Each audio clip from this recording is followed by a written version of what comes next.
Assalamualaikum warahmatullahi wabarakatuh. Nama saya Maraldas Daputar. Saya dari Prodi Administrasi Bisnis. Di sini saya akan sedikit menjelaskan hasil ujian tengah semester mata kuliah Introduction to Business.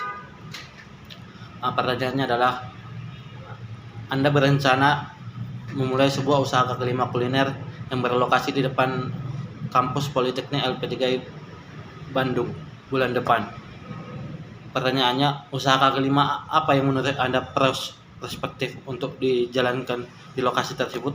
Jawaban saya adalah usaha kaki lima kuliner yang berjualan jus buah, dan juga bisa ditambahkan dengan boba sama Thai tea biar pelanggan mempunyai banyak pilihan.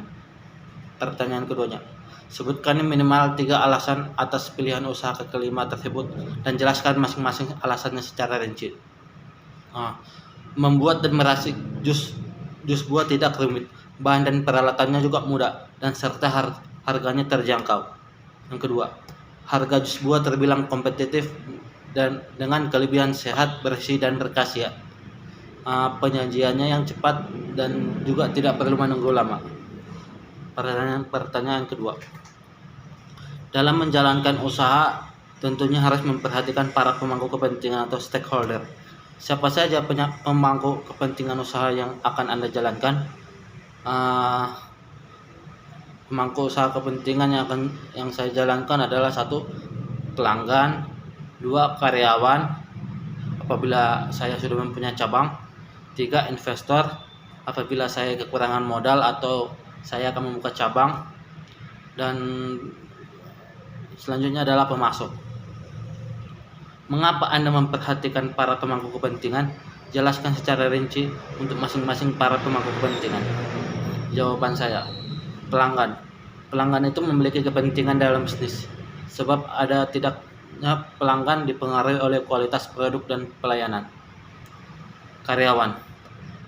Karyawan memiliki saham langsung di perusahaan, sebab mereka mendapat penghasilan untuk menghidupi mereka sendiri. Investor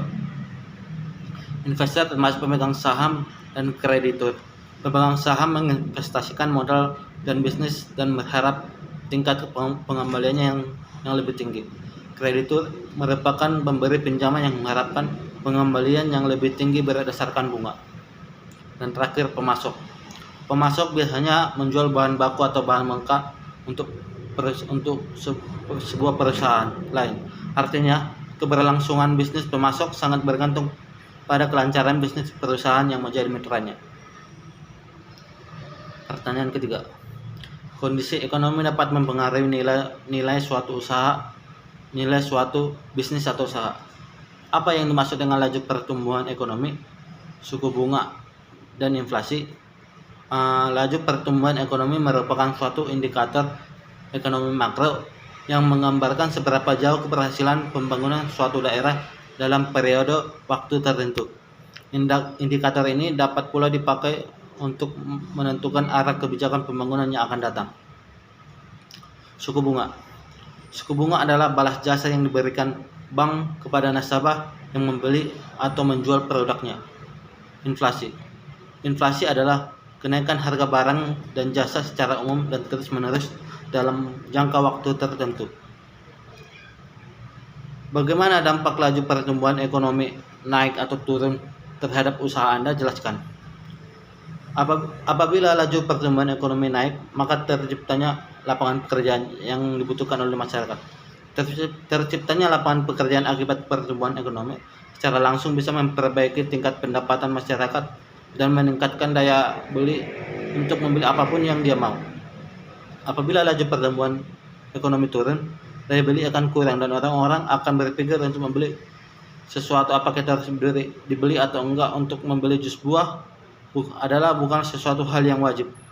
Kalau tidak mempunyai pendapatan, masih banyak yang lebih penting daripada jus buah. Pertanyaan kedua, bagaimana dampak suku bunga itu, baik itu naik atau turun, terhadap usaha Anda? Apabila suku bunga naik, pengusaha cenderung mengurangkan niatnya untuk berjualan dikarenakan daya beli sudah pasti kurang dan sepertinya lebih untung untuk mendepositokan uangnya di bank.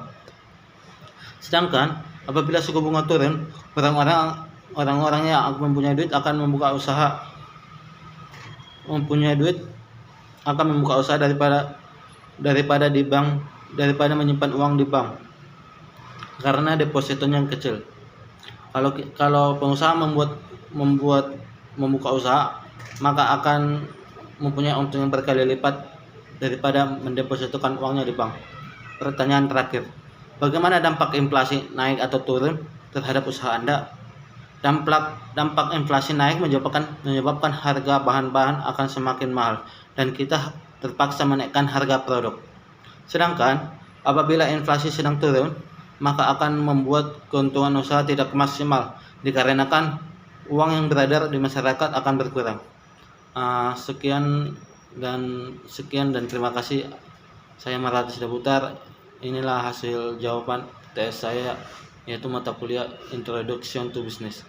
Terima kasih.